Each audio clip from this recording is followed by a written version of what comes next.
When I was growing up, I was a huge Michael Jordan fan. I could tell you all of the stats. I could tell you about his scoring titles, his MVPs, his championships. I knew a lot about Michael Jordan. And when he played, I was always there to cheer him on. Not there, but I was watching on television as he played, rooting for him. I had a huge poster of Michael Jordan hanging in my room on the wall. I was just a big fan. But you know what was next to my Jordan poster on my wall in my room? True story, this big picture of Jesus was right there next to him. I had a Jordan poster, and essentially I had a Jesus poster right next to him. And I think that kind of captures how I approached Jesus. I was a fan of Jesus like I was a fan of Jordan. I knew all the relevant data. I could tell you the statistics. I could tell you the stories. I knew a lot about Michael. I knew a lot about Jesus, but I didn't really know him. There's a big difference between knowing about and knowing. There's a difference between knowledge and intimacy. And this is the difference between a fan and a follower. I think for a long time that I confused my knowledge about Jesus for my intimacy with him. I knew about his life, and I knew the right verses in the Bible.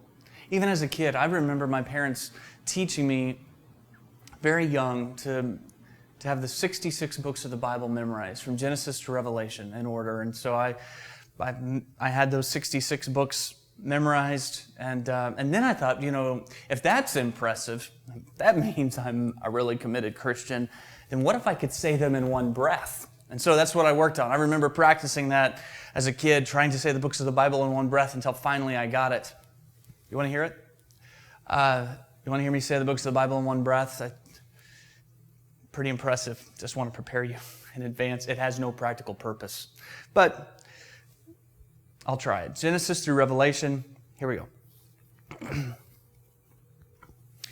Genesis, Exodus, Leviticus, Numbers, Deuteronomy, Joshua, Judges, Ruth, 1 Samuel, 1 Kings, 1 Chronicles, Ezra, Nehemiah, Esther, Job, Psalms, Proverbs, Ecclesiastes, Psalm, Isaiah, Jeremiah, Lamentations, Daniel, Hosea, Joel, Amos, Obadiah, Jonah, Micah, Nehemiah, Becky, Zephaniah, Haggai, Zechariah, Malachi, Matthew, Mark, Luke, John, Acts, Romans, 1 Corinthians, Galatians, Ephesians, Philippians, Colossians, 1 Thessalonians, 1 Timothy, Titus, Philemon, Hebrews, James, 2 Peter, 1 3 John, Jude, and Revelation. I'm just waiting for the applause to die down. I know, it's impressive, right? And it's a good thing I can do that because you know what's going to happen one day. We'll stand before Jesus, and here's what Jesus is going to do on the day of judgment. He's going to say, let's do it this way. Everyone who can say the books of the one Bible in one breath, you come over here.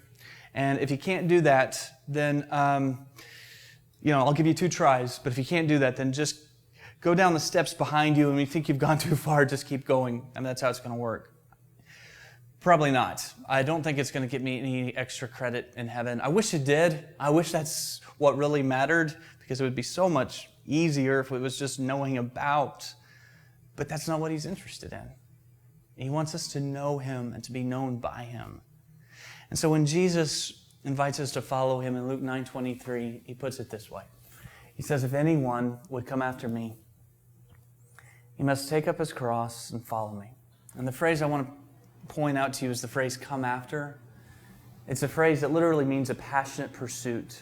It's a phrase that you would expect to hear describing a romantic relationship where a guy is getting to know a girl or wanting to get to know her, where he's interested in her and pursuing her. And he thinks about her when he wakes up and when he falls asleep, and he's going to great lengths to know and to be known by her. When I was dating my soon-to-be wife, she borrowed my car and went to visit her family in Kansas, middle of nowhere, Kansas. And while she was away, I just started to miss her, and I wanted to be with her, but I had no way to get to her. And so one night, in the middle of the night, I woke up and was just kind of homesick to see her and wanted to tell her I love her and wanted to see her. So I wake up my buddy, who's my roommate, and he's sleeping in the room, across the room, and I said, I miss her, I want to go see her. He said, well, let's go, I'll go with you. But he didn't have a car either, so we really didn't have any way to get there. And suddenly I had what seemed like a brilliant idea in the middle of the night. I said, what if we just ride our bikes over to her house? It's an 80-mile journey, but we're in good shape. He was up for it. He thought, that's great, let's ride bikes. Problem, neither of us had a bike. we didn't own bicycles, not since we were kids.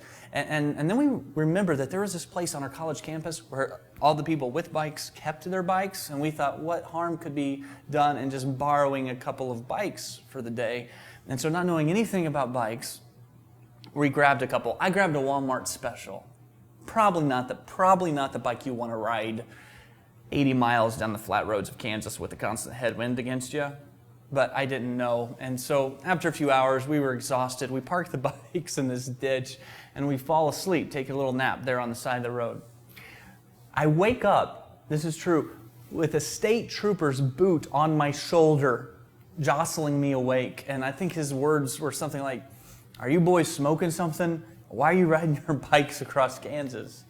And we tried to convince him that we were not high. And I said, I wanted to be with my fiance, and so we're making this journey. And he rolled his eyes and drove away. He thought I was crazy for doing something like that. When we finally get there to Kansas, my wife is surprised to see us. She has kind of a similar response to the state trooper, really. She thought we were nuts. But the moment I saw her, I knew it was worth it. It was worth it. And I could probably tell you a half dozen other stories of how I have come after her, how I've pursued my wife. I could tell you how I've delivered furniture in the heat of the summer for minimum wage, but enjoyed it because the money was going towards a wedding ring. And I could tell you about the time in college I pulled an all-nighter to finish a 30-page research paper that she needed to have turned in the next day. I could tell you about donating plasma so I could buy her a dozen roses. All kinds of things I have done because I want to know her and I want to be known by her. My question is, could I tell some stories like that about my relationship with Jesus? Am I following him with that kind of passionate pursuit? In the Bible, we read about this group of religious leaders known as the Pharisees. And the Pharisees, they knew a lot about God. And by the time they were 12, they would have had the first 5 books of the Bible memorized. But the thing is, with all of their knowledge, they were missing out on what Jesus was really looking for. And though they had studied him, and they knew these messianic prophecies, when he was there in front of them, they didn't even know it was him. They didn't know him. And in Matthew chapter 15, verse 8, Jesus describes the Pharisees this way. He says, "These people, they honor me with their lips, but their hearts are far from me." Yeah, you know what? They say the right things. They do the right things. But their hearts aren't there. Their hearts are far from me. And he wasn't looking for knowledge. He was looking for intimacy. Many of us grew up in the church, I think, just hearing a lot about making a decision to believe. But we didn't hear as much about a commitment to follow with our whole hearts. It's not just this mental assent. It's not just a decision we make with our minds. It's a commitment we make with our hearts as we come after him and we follow him. And Jesus doesn't want just this casual relationship where we know the stats and we know the data. He wants all of us. It's not unusual for me to talk to parents who are sometimes concerned because they have a college-age child who has left home, gone to school, and just kind of walked away from their faith, walked away from Jesus. Oftentimes, when I talk to these parents, they want to know 2 things. They want to know, 1, how did it happen? And 2, what do I do now? No easy answers here. Usually I listen to their story and after a few moments offer what encouragement I can, and then I pray for them.